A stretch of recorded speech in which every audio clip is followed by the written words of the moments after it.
Welcome to the Deep Dive. We're your shortcut to getting smart, fast, cutting through all that noise to bring you the insights that actually matter. Today, we're plunging into something really fascinating, the world of contrarian stock investing. Looking at companies that maybe aren't the flavor of the month. Our mission is pretty clear. We want to unpack why some, well, really successful long-term investors actively look for quality companies that the market seems down on right now, companies trading at maybe surprisingly low earnings multiples. And to help us figure this out, we're digging into an article, Contrarian Stock Buys, Vertex, UPS, and Comcast. So we've got three solid examples to chew on. Yeah, and it's fascinating, isn't it, how the market can sometimes, well, overreact to short-term stuff, sentiment, bad news. And in doing that, it kind of overlooks businesses that are fundamentally really strong. So that creates these unique little windows, these opportunities for long-term growth, but only if you're willing to look past the sort of immediate headlines. It's a strategy that, it needs good analysis, definitely patience, and maybe a bit of courage to not just follow the herd. So we'll use these three companies from the article less as just examples and more like case studies to really see how this contrarian thing works in practice. Right, looking beyond the headlines. I like that. So, okay, let's unpack this a bit more.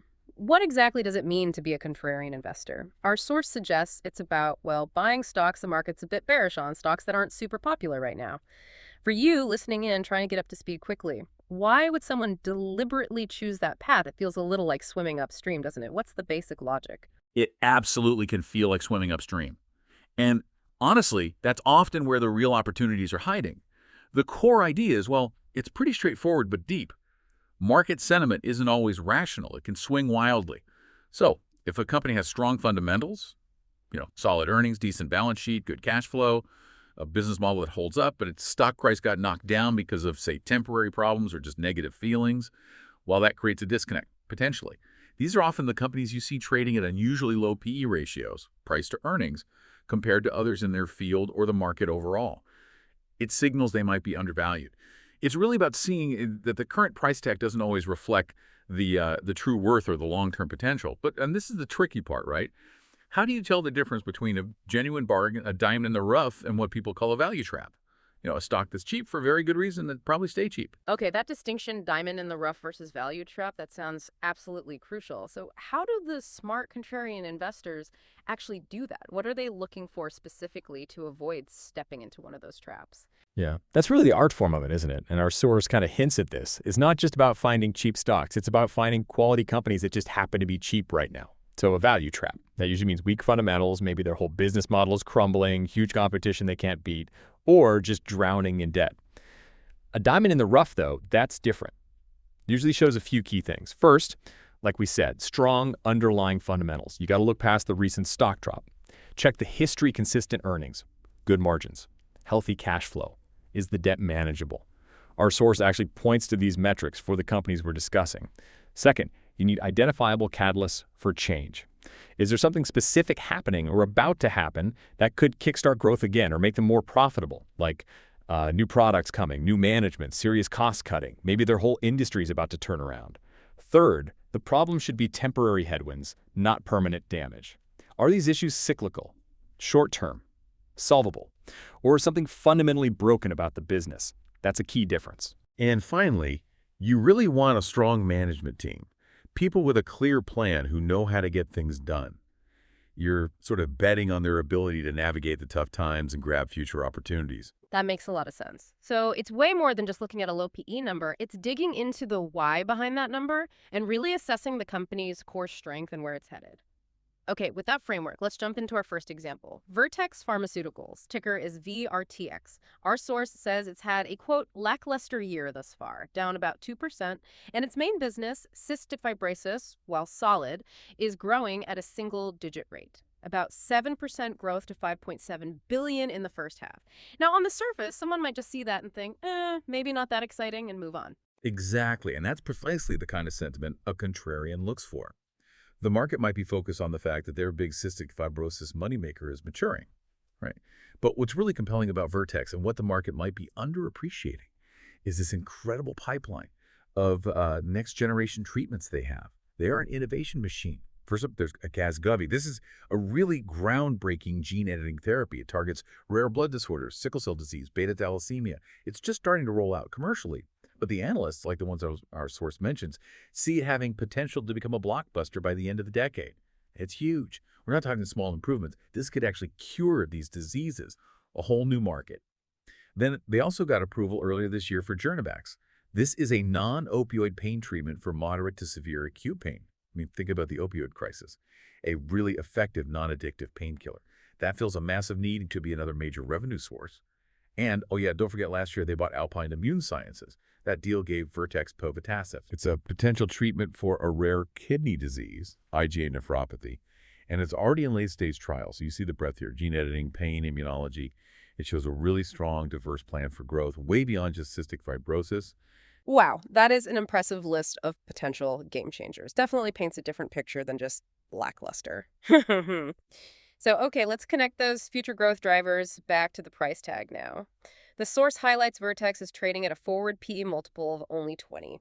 And when you put that next to the S&P 500 average, which is around 24, well, for a company with that kind of pipeline, it starts to look, as the source says, like a steal of a deal for someone thinking long term. What's your take on that specific valuation, like a PE of 20, given all that innovation potential? Does it seem too low? Well, a forward PE of 20 for a biotech leader like Vertex, with their track record in R&D and that kind of pipeline. Yeah, it's definitely notable. It catches your eye. The market is probably still factoring in the usual risks with new drug development, right? Clinical trials failing, regulatory hurdles, actually selling the stuff. But Vertex has a really strong history of actually getting drugs from the lab to the market successfully. So that valuation suggests the market isn't quite giving them full credit yet for the combined potential of Casgevy, Journavax, and Povetacicept. It feels like a classic contrarian situation where the current price might be heavily discounting future success because everyone's being cautious right now. You're essentially buying potential future earnings at a discount. Okay, fascinating. From cutting-edge drugs, let's completely shift gears to something, well, fundamental to how everything moves, logistics. Our next contrarian idea is United Parcel Service, UPS. This source is pretty blunt. Shares have dropped more than 30% in value this year. That's a big fall. And apparently a lot of it stems from a controversial decision to cut their shipments with Amazon by half.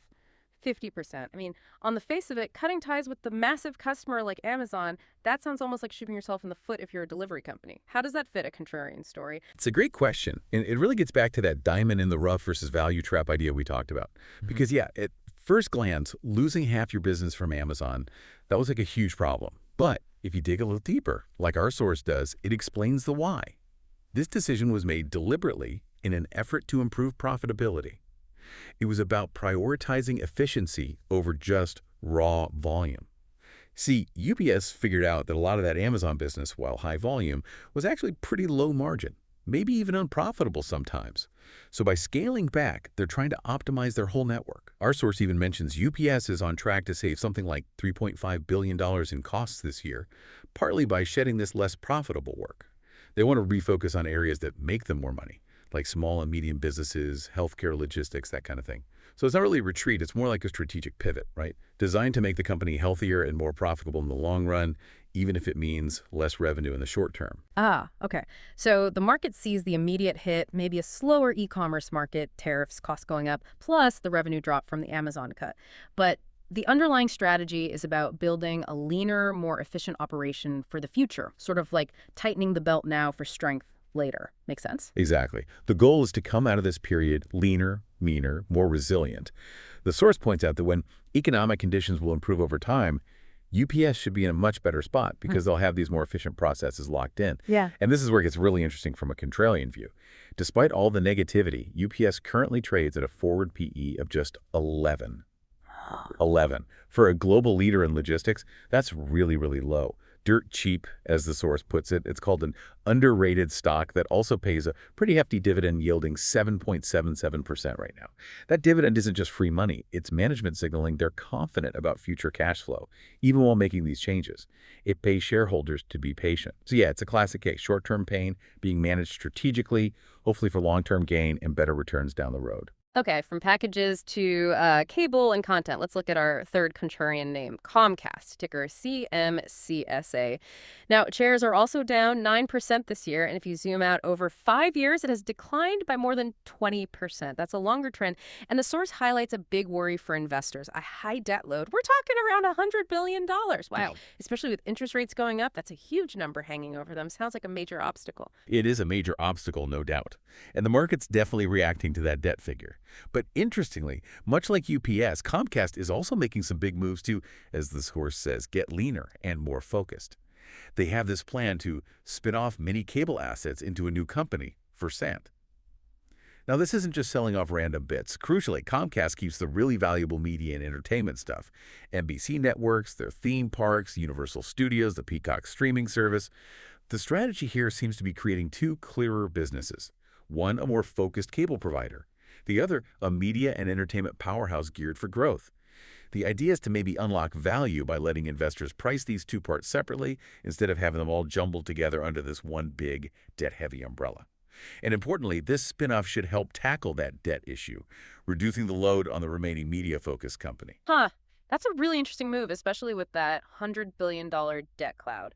So for you listening, this isn't just some, fancy financial shuffling. It's about, as the source suggests, improving efficiency and focusing on its best growth opportunities.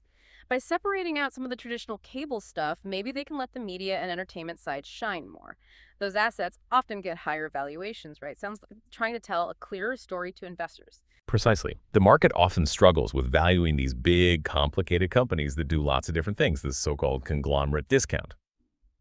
By creating Versant, they're essentially giving investors a cleaner look at those high-growth media assets, potentially boosting the overall valuation.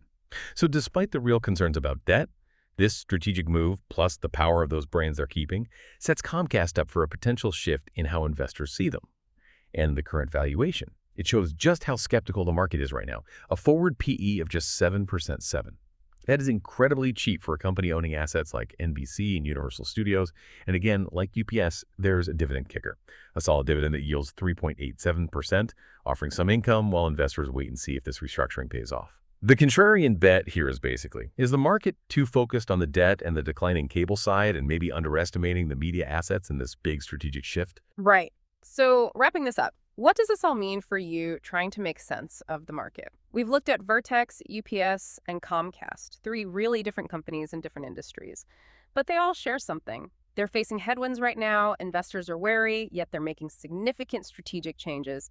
And critically, they're trading at valuations that suggest the market might be undervaluing them at the moment. The common theme seems to be this focus on long-term fundamental strength over what the market feels today. And market sentiment, as we know, can change on a dime. It's a good reminder that a stock that's down isn't automatically a bad investment. It might just be misunderstood or temporarily out of fashion. Absolutely. This whole deep dive into contrarian ideas, it really hammers home how important critical thinking and, frankly, patience are in investing. It's not about chasing fads or blindly following the crowd. It's about doing the homework, understanding the real underlying value of a company, its ability to weather storms, and its potential down the road even when everyone else is pessimistic.